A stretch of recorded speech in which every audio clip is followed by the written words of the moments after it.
Wednesday on the ThinkTech radio series on AM 760 KGU, broadcasting across the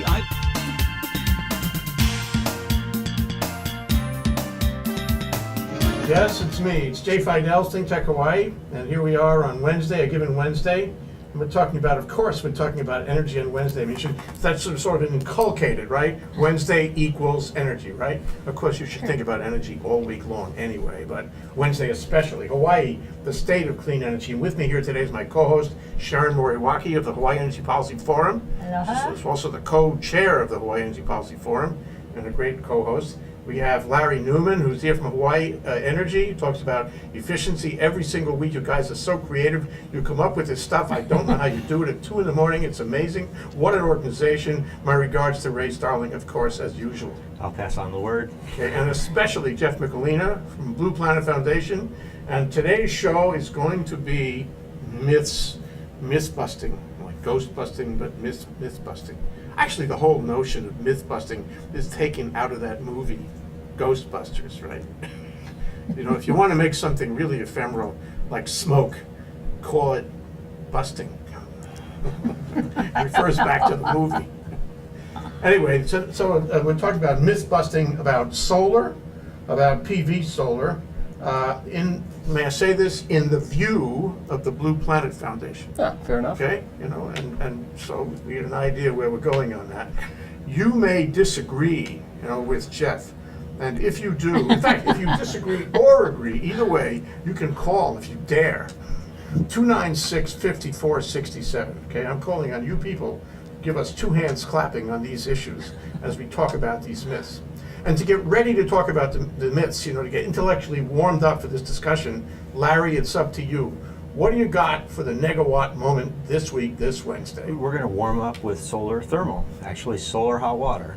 Solar hot water is a great investment to make. Hawaii Energy offers a $1,000 rebate for the purchase or financing of a solar thermal system. Typically they cost around $6,000, but with our rebate and available tax credits, you can have a solar water heating system for about $2,200. These systems are inspected by Hawaii Energy inspectors. You can be confident that you're going to get a well-built system. You can go to our website and find over 70 participating contractors that work through the program. That means they've been trained by the program. I thought this was a news show, Larry. This is news. This is an idea that's 30 years old. This is news to a lot of people. What's news? Okay. This is news. A lot of people are not For those aware. of you who don't know about solar water heaters, now is a big opportunity. There are a few out there that still haven't gotten religion, so to speak. Back to the future. Yeah. If you're a family of 3 or more, you should be seriously considering solar thermal. What else can I say about it? More incentives. That's $1,000 again. You should go to the Hawaii Energy website, hawaiienergy.com. You can get a lot of information about the systems, available contractors to contact, or you can call us directly and just say, I'm interested in solar thermal. Is that step 1? It is. They should call you. What's your telephone number? I got it right here. On Oahu, 537-5577. If you're on the neighbor islands, we have plenty of participating contractors there as well. You can call toll-free at 877-231-8222. And if you're not near your phone, which is rare nowadays, but you can always check our website out, hawaiienergy.com. Okay. And should they ask to speak with you? God, no. So although I will talk to them if they insist.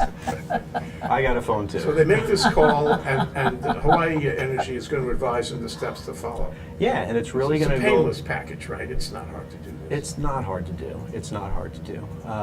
You can talk to any of our representatives. They will likely steer you back to our website where you can look through a list of participating contractors. And even on our website, there are a few steps listed to start. We do advise to do your shopping. Call up 3 contractors. They'll come to your home. They'll take a walk around your property, take a look at the roof, position the system, and give you a very simple estimate, which should be, you know, in the ballpark of what I mentioned, around $6,000 or so. So here's the big thing, though. Everybody talks about PV, but PV is actually step number 2. This, what you're talking about, is step number 1. That's right. Solar Explain to the thermal. people. Solar thermal can drop your bill by 40%. If you do not use air conditioning, hot water will take about 40% of your home energy use. So you can cut your bill by 40% by putting panels on your roof. They just don't happen to generate any electricity. They heat the water with the sun. So Jeff Mikulina of Blue Planet Foundation, we always offer our guests a special opportunity here on ThinkTech Energy. And the opportunity is that you can cross-examine Larry. He's up to it. He's very sharp, he can handle it, and he's not shy. So do you have any cross-examination? Yeah, I'd be with happy Larry? to. Larry, you know, hot water's great and all, but you know, I don't want to avoid my warranty in my roof. I don't want it to be leaking into the living room. What about if it rains for 40 days and 40 nights? I mean, come on. Let's get with the 21st century here. Well, I'm glad you've opened the show with a myth, because it is a myth. Like I said, our systems are all inspected. We have a 100-point inspection on every system. It does include roof penetrations. And I've been with the program 3 years. I have yet to hear a single complaint on any kind of roof leaking. And the program itself, these standard specifications have been in the marketplace for, we're now in our 17th year. So there really haven't been no issues with roof leakage at all. And if it does leak, it's warm. So, Might be But it hot. doesn't. no. But it doesn't. Yeah. Okay, I guess Well, we more can keep questions going, if you but could. no, that's good. And I'm really glad you started with that because people are so enamored with photovoltaic, but sometimes you forget about this most basic, you know, the most basic. This is something that the Romans did thousands of years back. So it is back to the future and taking the first easiest steps first. And it's a relatively quick payback. Family of 3 or 4, it's a payback 3 to 4 years. They're in the black. It's a no-brainer. I do think so. What about in a rainy neighborhood? I'm asking this question for Sharon because she also has cross-examination. What about in a rainy neighborhood where it rains all the time? On rare occasion, it may be borderline, but rarely. The sun is always shining. It's a matter of the cloud cover. There is a concept for your listeners of a sunshine zone, the intensity of the sun. It's not the intensity of the sun is the same everywhere, but it's how much rain. So on Eviside, it's a very hot area, but it's also a very sunny area, very little cloud cover. That's in a 500 sun zone, meaning you got sun all day long, no cloud cover. You can use smaller panels. Where it's rainy, it's less sun. You've got a 300 or 350 sun zone. You're going to need bigger panels. But it's a matter of how much hot water do you need, and let's size the panels appropriately so that they're collecting enough of that solar radiation to heat the water. So There one is question, news here. I have one question. Is there any place, I mean, we can get these systems in any place and they'll work, or are there places, does it have to have the sun? Can I put it in, you know, a really mountainous area that's very shady and, you know, doesn't get any sunlight, and I still could get my water heater? Shade is a no-no. So if you don't have a direct line to the sun, that's going to be a problem. It is a solar water heater. So. It is a solar water heater. So you do need So you access can't to get sunshine. Okay. You need access to sunshine. And so when your contractors come out, they can say, do you have enough sun here in order? Absolutely. Put one in. They actually have a tool that they use that at any time of the year they can determine if your roof, where they want to put the panels, and this is the same for PV as well, that's going to have a direct line of sight to the sun. Not that a tree happens to shade it or a building next door happens to put your roof in shading during the peak time of the year. Nicely handled. I mean, I think the questions were good, a little sharp. You did a good job again, Larry. But I Even got to on a ask you cloudy one day, thing. you'll wear your Yeah, no sunglasses problem. because it's We learned still something sunshine. new here. There was some news, and that is this thing about Sierra Zulu, sun zone. This is not a lotion, by the way. So how do I find out the sun zone for my house? There are resources on DBED. They do have the sun zones posted. By neighborhood. It's not quite by neighborhood. If you can imagine a topographical map in your mind, it's very similar. So you'll see kind of ISO lines that will identify the sunshine zones. And this will help me in making an evaluation on whether to do it and what size of panels. Yeah, and when you talk to your Yeah, participating solar I contractor. always like, it's like you gotta Ask know them. the answer before you ask the question, right? And so when you ask your participating installer, you wanna know a little about the sun zone. Yeah. Okay, and you say 500 is where it's really sunny, 300 where it's sort of middle of the road, No, that's rainy. That's rainy. That's the low end. and 400 be okay. Kind of in the middle. They're all okay. It's just sizing the system appropriately. Well, thank you, Larry. It's been great. It's been You're grand. Hang around, because then you'll have a chance to put some cross-examination to Jeff Mikulina right after this breakdance. We're going to have a breakdance. We'll be right back with Hawaii, the state of clean energy, with Sharon Moriwaki and me, and Larry Newman and Jeff Mikulina. We're talking about solar myth busting from the view of Blue Planet Foundation, which is wearing a blue shirt. We'll be right back.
ThinkTech Wednesday on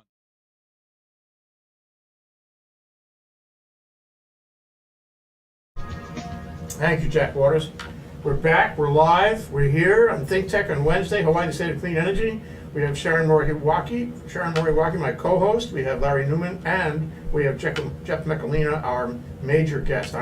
We love having you here, Jeff. This is good. Thanks, Right, Jeff. Sharon? That's This right. is good. Thank you. Okay, I want to say that our sponsors for this show, if you didn't know it, there'll be a short examination after this. Hawaiian Energy, Larry represents them. DBED, okay, it's really important. And Hawaiian Electric. Those three are our special sponsors. Although we have others, those are our sponsors for this show. Also, I want to take a moment, a little housekeeping, and mention that on August 22nd, which is Thursday, a week from tomorrow, We're having one of our monthly panel programs at the Plaza Club. This is the Hawaii Venture Capital Association and ThinkTech. And this is called Don't Be Afraid to Send Your Kid or CEO to China. Okay, and the subtitle is Stories of Daring Do and Life, Liberty, and the Pursuit of Happiness. That's from the U.S. Declaration of Independence. Life, Liberty, and Pursuit of Happiness in the People's Republic of China. Okay, we're gonna talk to like 5 people who have been there, lived there for some substantial period of time, and can tell us how it is and whether we should be concerned about gas masks. You know, that was in the paper today. And other problems that you may hear about from China, or whether it's really a great way to spend your time. My own view, and we can explore this at the program, is it's good, it's healthy, it's like vitamins. You go to like soup, like chicken soup. You go there, it helps you. You come back to Hawaii, and you are a better person for it. Larry Foster is our moderator. His wife Brenda Foster, who was the president of the Shanghai American Chamber of Commerce for some years, is on the panel. Shackley Ruffetto, you know him? I don't. You would remind me of him, Jeff, actually. Shackley Ruffetto, an old buddy of mine, a circuit judge in Maui for many years. When he retired, he decided to go and teach law and jurisprudence in China, which he's doing in Beijing. Derek Brow, who is actually a tennis star, who went there to take a master's in law without having a law degree. I think that's really interesting. And a woman named Miki Shishido, who was working for DBED, one of our sponsors in China. And all of them are going to talk about their experiences. Oh, I forgot one. Russell Liu, who's a lawyer from Bishop Street here, who's been practicing law in an American firm doing business in Beijing for quite some time. So don't be afraid to send your kid or CEO to China. Come to our program next Thursday. hvca.org is where you can register. Hope to see you there. Okay, moving on. Back to energy. It sounds interesting, though. I want to go. Okay, well, so we're talking about myths today, and Jeff has been so kind as to identify 4 principal myths, and we're going to talk about these myths. These myths are myths about photovoltaic on your roof. And the first myth, he told me what they were in advance. I guess the first question is, are they really myths? Okay. I mean, how real is a myth? I mean, a myth by definition is not real, right? So yeah, I would preface by saying these are observations that we hear from people. Okay. You know, when people push back and say, this solar thing is great, but, and then it's usually followed by some observation on their part. You actually don't agree with any of these. You know, I think, like anything, there's an element of truth, but it's all about digging and looking at the facts and figuring out, where that truth really lies. Okay, all right, ready, Larry? Yes, let's You can move. make, Let's you can make go. notes. Let's Everybody go. can make notes. Okay, the first myth is rooftop does not pay its rooftop solar PV does not pay its fair share. Okay, is that true? So this is something we've been hearing quite a bit, particularly with the explosion of photovoltaic statewide. People see more rooftops with solar, and they think there's a split between the haves and the have-nots.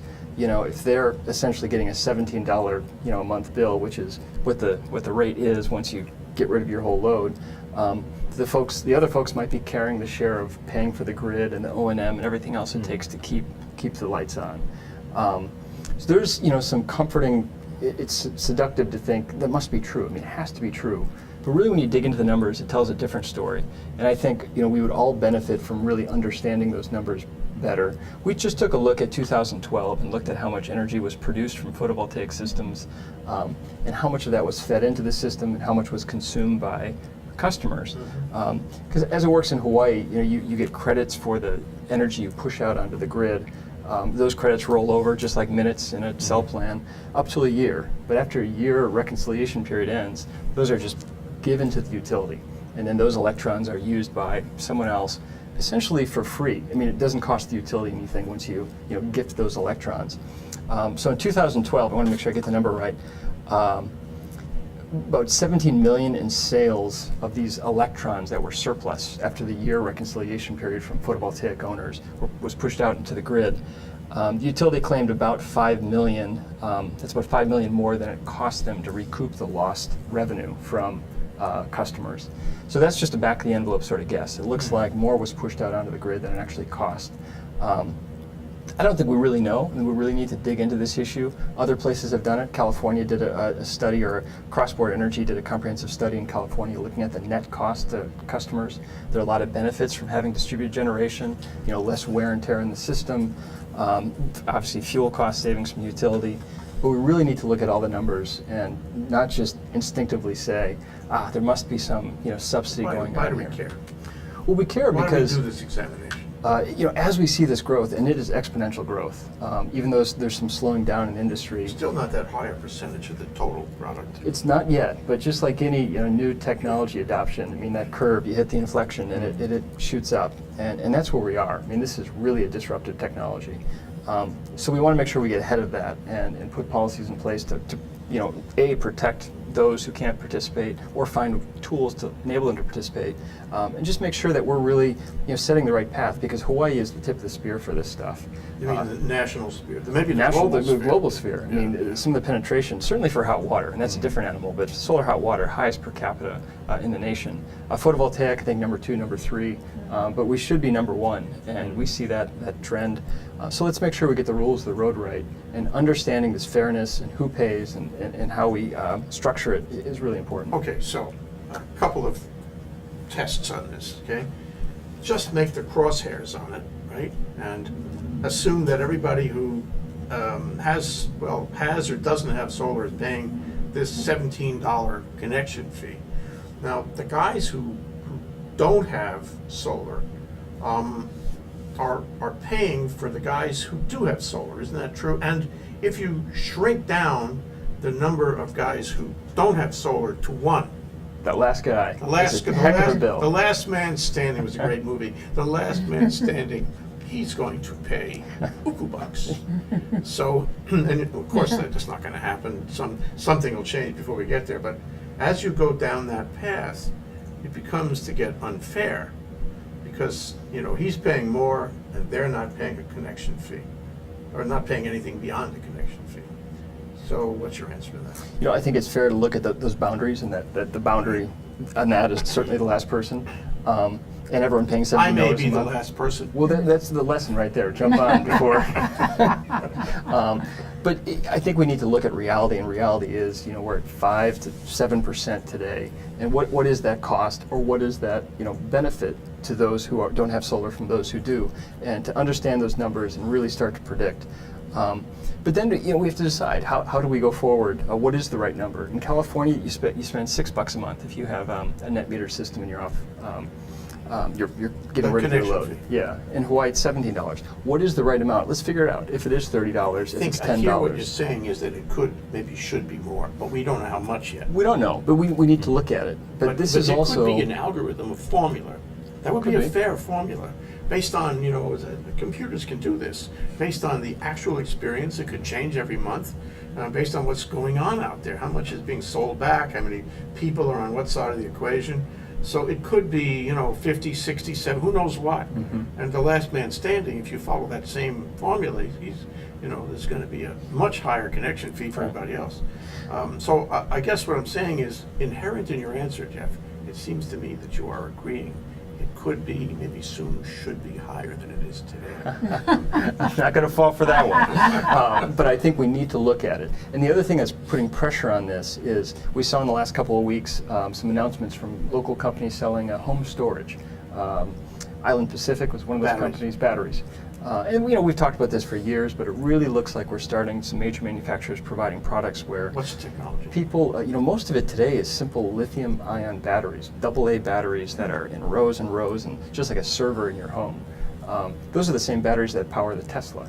So it's right now that's where it's Can't be at, all bad. but it's going to be evolving quickly. And as it evolves, you have this new disruptive technology where people say, should I remain connected to the grid and get this rate, or should I just be my own power producer? And when that happens, then it's a different dynamic. Yeah, that could change. I mean, I have this recurrent dream. May I tell you about it? Is it G-rated? Yes. Somewhere in the back end of Manoa Innovation Center, before the university shuts it down, I mean, there'll be a guy, and he will develop a girl, okay? Develop a little record reflect. I'm showing a very small object with 2 prongs. It's a transistor affair, okay, and it holds a charge. a huge charge, and it's about 3/8 of an inch big. And I string these together, okay, in one great big box, thousands of them, and I have software and an algorithm that makes them work together, okay? And I put energy in there by the carload in this little box, and I can get the energy out just when I want it. And all we got to do is make that little transistor. That's it. Okay. Other than that, Other than that, now this would change the world, don't you agree? It would. That person would be, he'd make Bill Gates look like a piker. but folks are pouring big bucks into that, and it might not be a transistor, maybe an ultra capacitor. They're looking at that sort of fair enough. technology, and that you're right. And I think we will get there. I mean, we had the same sort of thing happen with. In the IT industry, the first storage, took up half a carport and it cost, $50,000. And today you can get a tiny little flash drive that holds 64 gigabytes for next to nothing. So I think that same evolution we'll see for storage. Well, I think it's just a huge market, huge possibility, and I think it would be totally disruptive. And I guess the question is the people who, we have to take a break. The people who are doing this now with the lithium, how much do they pay for a residence? We could get to that after the break. Okay, that's my line. We're going to get to that right after the break. That's Jeff Mikulina answering any question. Larry Newman, Sharon Moriwaki, Hawaii, the state of clean energy. We'll be right back after this break.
Spent 8 years there. Okay. There you go.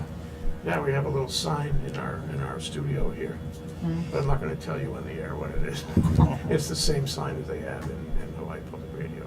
It's a common denominator sign. If you want to know what our studio looks like, if you want to participate in our gallery, you can come down. Just write me, j@fidell.com. You'll be glad you did. Or call, tell the number to call. Or call. What number is that, Sharon? The where is it? Oh, the number is 296-5467. 296-5467. Yeah, get connected. Okay, and this is, by the way, this is ThinkTech Hawaii. I'm Jay Fidell. We're talking about Hawaii Energy, the Hawaii Energy Policy Forum, Sharon Moriwaki, and the state of clean energy in Hawaii. And we have Larry Newman, Sharon Moriwaki, and Jeff Mikulina here today for a spirited discussion of a number of myths which we are going to bust or not. Okay, and I guess I'm going to finish the first myth. We do have time for that. And as we left it, there was a question about what does it cost to do this lithium battery affair at home. This is really important because this is a breakout kind of technology. This lets you go to the next step, lets the community go to the next step. How much does it cost? You know, from what we understand, current prices are about $1 a watt, which, to put that in terms that you understand, you know, a typical home will use about 20 kilowatt hours in a day. So if you wanted a 20 kilowatt hour of storage, that'd be about 20 grand. You probably don't need that much because during the day you're producing and using energy. You just need to store the stuff overnight. But maybe you want to go off the grid, so you need a few days worth plus. So it sounds expensive. It's in the tens of thousands of dollars. But just like any new technology, you know, the first cell phones, you had that expense, but you just watch that technology curve just drive the price down. So as soon as you cut that price in half, and you have something that's really cost competitive, and people will start thinking, do I want to remain on the grid, or am I going to go it alone and produce my own power, use my own power, add electric vehicles to that equation, and now things are really disruptive. ThinkTech uses batteries all day long, not big ones, little ones. Okay, we use them in our cameras, and we learned not to use lithium batteries. Why? Because when they go down fast, and you can't even tell. Poof, gone. So they last great, okay, but at the last you can't tell what your situation is. So I'm wondering about that. I'm also wondering about the whole thing with electric cars, where the battery only lasts for so long. It does not last the life of the car. System for, I don't know, let's say $30,000-$40,000 with credits after it and all. And I buy batteries to back it up, which is a great conceptual improvement, but it's not going to last. It shouldn't be fooled here. It's not going to last as long as the PV system.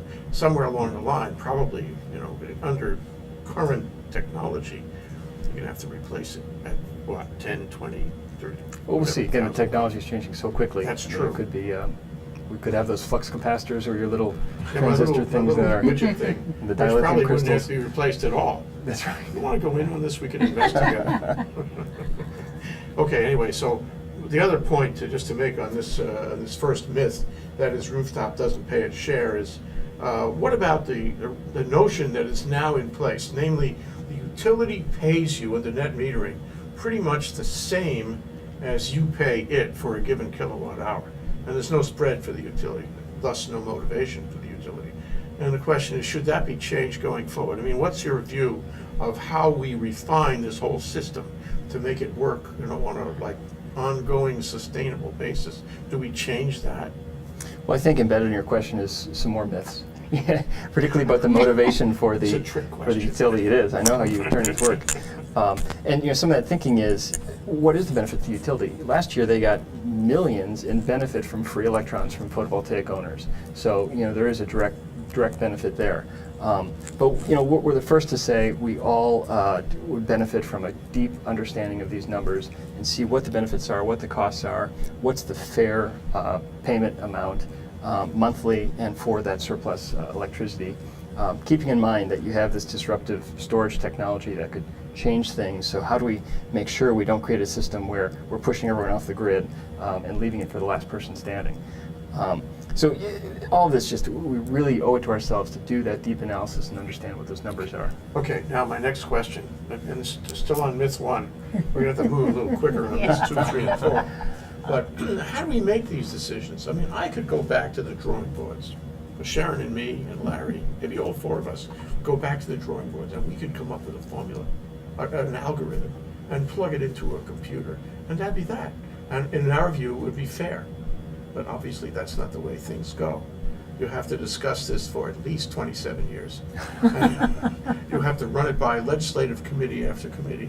You have to socialize it with the entire state, down to the last man, woman, and child, before this would be accepted, right? How do we get this thing through? I think this is one of those issues. I mean, I hear what you're saying, and for certain issues, that's the truth. typically when there's a lot of opposition. I think with this, everyone's pretty much aligned. I mean, we all want this clean energy future. There are different interests. Solar folks want to sell as much solar as possible. People want the cheapest bills. We all want fairness. The utility wants to stay in business and have healthy profits. But all of this can align, and it's just getting the numbers right and making sure the intents are all aligned there. So we have a good process. I think the commissioners they're really they're up in this issue. I think they're also hungry for information. And I think that process works, particularly when we have good collaboration. They're going to make this decision.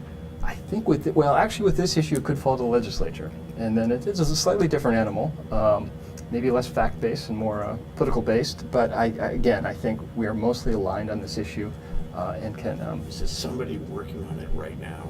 Somebody, Behind the somebody scenes? in a carrel somewhere, in a library somewhere, who's scratching out a formula. When are we going to see this actually materialize? I think within the next 2 years, this will be a top-of-mind legislative and PUC issue. We're on record here, What you say is going to proliferate. You might be quoted in these comments, Jeff. But it's important, and it's important that we get it right, because again, we're really the vanguard for these issues, and others will be watching how we settle it. I agree. And we have to keep on pushing, though. I mean, again, the most important thing, especially in Hawaii, is to have good memory. Not the goldfish, huh? Okay, next myth. Listen, Larry, you want to ask him a question? No, please. Let's go to myth 2. Next myth. I'm hungry. What's myth 2? Okay, that photovoltaic on your roof is not reliable, and you can't generate it at night, so it really can't help us all that much. It's only for a few hours during a good day. And that sounds very it sounds pretty reasonable good. to I me, mean, most people believe that the sun comes up in the morning, and I'm glad Larry talked about hot water, because that's one example of solar energy that has built-in storage. You heat up the water, you put it in an insulated tank, and at midnight you have hot water. So that's one thing. There are other technologies similar. Using concentrated solar power, like the SOPAG sorts of technologies that heat up mineral oil, or in the Nevada desert, you heat up molten salt, and store that heat, that thermal energy overnight. But really, again, this is where technology is coming in, and it's really exciting to watch electric vehicles and storage playing a role in storing this sunlight overnight, storing it in a transportation mode, and then possibly in the future using those cars to power your home, power a business. So that's the technology side. We can also do stuff on the regulatory side or the economic side to just align our usage with the availability of clean energy. If we have more and more photovoltaic, and we see that sharp peak right at the peak sun hour at noon or 1 o'clock, what if we make it more affordable to use electricity at that time, so we can match our load with our peak? So time of use rates could drive some of that. Other incentives to move that peak to match our load. I've heard that many times, including for people in the utility. Yeah, it makes good sense. I mean, if we had the peaking plant, for example, the peaking plant works very quickly. When you go to peaking, turn a dial and whoop, goes right up. So if the solar is coming down, then the peaking plant will take over the load. This is really important, and maybe it makes the whole thing work. But we only have one peaking plant. It's expensive. It actually runs on biofuel. Right. It's very interesting. And in order to go from where we are right now, I'm interested in your answer to this. Yeah. You may have a few seconds to think about your answer.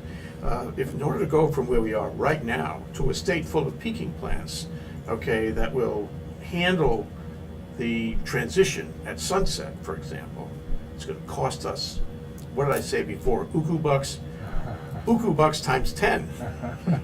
What do we do? What are we going to do with all these generation plants? What do you sell them in Taiwan? What do we do? So one of the great things about this energy challenge, is we have a toolbox of solutions, and I think what you're looking at is how we address the problem maybe 20, 25 years ago. There are other ways to address this. Instead of a peaking plant, instead of turning this dial of supply, we could also turn the dial of demand. This is something that Hawaiian Energy is interested in as well, is, instead of if the sun, all of a sudden a bunch of clouds come and we're losing that supply, what if we just dial back all the air conditioners in Waikiki or refrigeration somewhere else? Whether they like it or not. But Big Brother is dialing back your air conditioner. You can do it in such a way where it's imperceptible. A degree. That's all it takes.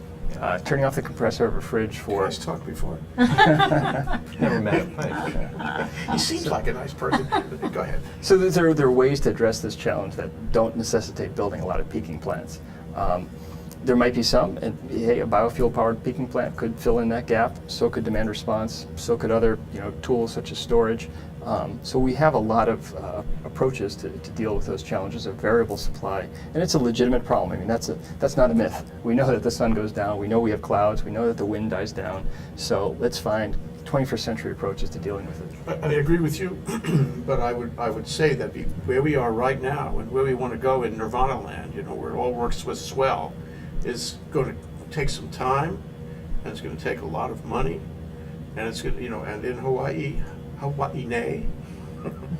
going to take a lot of conversation. It is, but it's going to take the best of us to the degree that we can get there, and this is a problem that's worth solving. And I think solving it with approaches that are, let's just build a lot of natural gas peaking plants because that's the way California did it. I think we can be more creative than that and actually offer a solution that the rest of the world wants. How do you do this on islands with small grids, with big challenges? And I think we can come together and do this. I love this conversation, Jeff. Thank you so much for coming on the show. And thank you for mentioning natural gas. I was waiting for my owners to ask you that. So liquid natural gas, it just happened to be in the paper today. Or was it in an email from the web? Anyway, we'll talk about it when we come back from this break. That's your line. And I'll ask you, where does that fit? I think I know your answer. We'll be right back. This is Hawaii, the State of Clean Energy. I'm Jay Fidell of ThinkTech. We're here with Sharon Moriwaki, my co-host, and Larry Newman of Hawaiian Energy, and Jeff Mikulina, our star-studded host, a guest, host too. Please no. Talking about myth busting in photovoltaic. We'll be right back.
Thank you, Jack Waters. Thank you, Leo Rodriguez. Yes, we're here. We're live. We're still here. We're still here talking about Hawaii, the state of clean energy, with Sharon Moriwaki of the Energy Policy Forum, Larry Newman of Hawaiian Energy, and Jeff Mikulina of the Blue Planet Foundation. We're talking about myths. And the question, just for a moment, that we left before the break was LNG. Where does it fit in all this? We're talking about a sort of a nirvana where we can power much more of the state with photovoltaic. Where does LNG fit? Jeff? That's the question, and Nirvana was in the question there too. Nirvana was in the question. You know, I think again, just like the other issue, this deserves a good hard look at the numbers. At Blue Planet, you know, obviously our mission is to end the use of fossil fuel on Earth. We see a sustainable future that's fossil fuel free. Natural gas, we don't have any natural gas in Hawaii. It's a fossil fuel we import. There's no current, or we would be importing, there's no current export terminals on the West Coast. So before we really start to, embrace that as a potential, we really want to understand the cost, the climate impacts, and then basically the infrastructure costs, because these are going to be we might foreclose other options as we invest in infrastructure for that. What we saw in the paper today, that a gas company looking at bringing in small containerized LNG to supplant their SNG production. Yeah, so there's, what do you call it? Synthetic. Synthetic, thank you. And that's something that, okay, fine, this is a small, what concerns us though is the prospect of natural gas in a big way, where we invest hundreds of millions in infrastructure, in retooling power plants, and going down that road instead of embracing a clean energy future. And it is a split. I mean, we have to make these capital investments and commit to approach, and we really are worried about those long-term costs, both for climate, for the actual cost to consumers. And it's already having an effect. As people talk about LNG being this potential, we see it as derailing efficiency projects, derailing other biofuel projects, potentially pushing out other renewable things, because people are saying, hey, this cheap energy future is coming, when we don't know. Yeah, clean energy and cheap energy are not the same thing. It depends how you define it, right? If we're looking at the long-term costs, if we're looking at the environmental costs, our safest, most cost-effective, cleanest future is using indigenous renewable fuels. Okay, well, I hope it all works out. It sounds fairly complex. I mean, I hope we all live long enough to see this realized in the way that Blue Planet sees it happening. If it can get that way, it'd be really a beautiful thing. I think it's inevitable. It's how long it's going to take to get there. We should all live a long time. We should. Okay, I want to, because Sharon is making me do this, I want to go to the next myth. The next myth is that solar power is too expensive and it's only for the rich people, okay? I think it's not too expensive. This is one of these myths that's definitely, I think, fading away as we see more and more types of households participating in clean energy. The things that are changing that are the price of the panels, the hyper competition in the marketplace. There was a glut of panels. There's some correction to that now, and there'll be some consolidation, but still it's dropping so rapidly in Hawaii, the price. The second thing is the offering of no money down leases and PPAs, power purchase agreements. On-bill financing. And then coming soon, on-bill finance and the green infrastructure funding. So what it means is, if you're a homeowner and you don't have 20 grand to sink down for a system, you can simply sign up for a 20-year contract and pay just as you'd be paying your regular monthly bill and be getting photovoltaic from some of these providers of PPAs. So we did some analysis of who is adopting solar on Oahu, and between 2002 and 2011, you saw the Kahalas, the Ainahainas, the Kailuas, but if you look at 2012 alone, a lot of that shifted. The percentage, the rate of change shifted to the Wailuas, the Wainais, the Waimanalos. So certainly the demographic is shifting somewhat, and more folks can participate in this because of the price, because of the different offerings, the financing. We're still not there yet. I think the missing piece is helping those who don't have a roof to put solar, letting them participate in some way. So if you live in the second floor of a 10-story apartment building, or if you're in the back of New Oahu Valley, there's a bill that allows condominiums. Condos, but if you don't have, there's limited roof space there. Yeah. So as soon as that's exhausted, then you're out of luck. You don't have the same footprint and thus as a single family, right? So there's this idea called community-based renewable energy. And we'd like to see that adopted in Hawaii so everyone can participate. And it might be putting a solar, photovoltaic 5 miles away on an empty warehouse or on someone else's roof, and you getting the benefits of that energy produced. It would really democratize access to clean energy in Hawaii. Well, now, you read some of the articles that Marco Mankelsdorf sends around. Sure. And over the past few weeks, he's been sending around this data, which seems to suggest that photovoltaic is actually declining. The rate of adoption. The rate of adoption, yeah. So what does this mean? I mean, in the path that you described, how do you factor that in? Are we okay? Is there something we have to do to make sure that this continues at the right speed? Is there something happening we don't realize? Should the group go back, at 2 o'clock in the morning discussion and figure out what's happening? What's happening? I think a couple of things are motivating that. One is some clarity on the incentives. And the legislature has talked about this the last 2 sessions. What should the tax credits look like? And they still haven't resolved it. So there's a unilateral move by the administration to kind of ratchet things back. We think it would have been better just to have a real clear kind of glide path and statute of here's what you're going to get to put in the system, make it really straightforward. So that's motivating a lot of this. The second piece is the limitations on the grid. Some of it artificial, some of it technical. And so there are circuits that it's more difficult to get a system installed. These are the same factors that lead to curtailing, or however you want to see that. Right, in a way. So, it's incumbent on the utility to make those investments in the grid to enable everyone to participate that wants to, invest private capital in a clean energy system. So are we in a moment of hesitation here? Is this going to pick up? I think these are just growing pains. This is just within any new, because there's a lot of factors here. One of them is the utility business model and how it can be more nimble to, adopt more photovoltaic, both technically and economically, and have that sustainable, profit going forward. And just regulation keeping up with technology. I don't think anyone foresaw this drop in the price of panels that we saw the last few years. Yeah. So catching up with that, catching up with the financing. So no, if anything, it's a speed bump, but I think the arc of history is bending toward having a clean energy future, and people participating. I mean, that's such a powerful notion of folks taking control over their energy future, getting out from high energy bills, and owning it. That's a real powerful, I think, motive, and we're going to see more people adopting photovoltaic. I wrote this article last week about Robbie Am and his departure from Hawaiian Electric, and I began to see the whole thing as a kind of opera. I mean, this is an incredible experience. And our little discussion here today with you, Jeff, and Sharon, and Larry, I mean, we're in a historic process. I mean, years later, they're going to turn around and they're going to say, Jeff Mikulina said this or that, He was there. He was doing it. He was creating policy. I get so excited. So, I mean, that's the way I become. And not all the players will stay on the stage, and some players will move to different parts of the stage. Some sing on a tune. Yeah, right.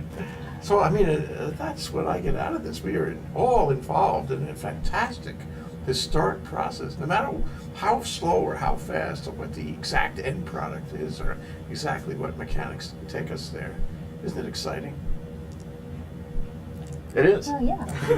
But so tell me, where did the legislation go that was supposed to have this nice way of taking? I wish we knew, but it just Next like year, all the good yeah. legislation, gets to that conference committee, and there's some disagreement. There was not clarity of how much it cost the state, and I think that's where we hit the wall. Yeah. Well, you had a really tough time answering my questions. Yeah, they're challenging. I was waiting for some from Larry. Larry has. Larry, go for it. Larry, You have 10 seconds. One more. Really? Go for it. I don't have any particular questions for you. Let's plug energy efficiency. you go. If systems are expensive and people are waiting for the there you landscape to sort out so they can buy that $30,000-$40,000 system, there's a lot of low cost, no cost things people can do. Solar thermal, like I said, you can get in for about $2,000. The program does have financing programs available today where they are 0% loans available. this gets more important the further we go down the road. I mean, Jeff referred to it too. It's one of the big players, the big factors now going forward. If you want to Bigger than reduce your before. investment in PV, work on efficiency in the meantime, so you don't have to invest so much for your roof. You guys haven't talked in advance. Huh? No. Sharon, what do you want to close? Close with We're something. going to close. Oh, that you should continue to do, to get involved and do the kinds of things Jeff's talking about, and Larry, do energy efficiency, but also get out there and get involved. Okay, you heard it here. Sharon Moriwaki, Hawaiian Energy Policy Oh, we Forum. forgot it too. Huh? State of Clean Energy here on ThinkTech. Okay. And of course, Jeff Mikulina. Thank you very much, Jeff. Thanks you for very having much, us, Sharon. Have to come back. Yeah, thank you. Aloha, you guys. You have to come back. Talk to you soon. Aloha.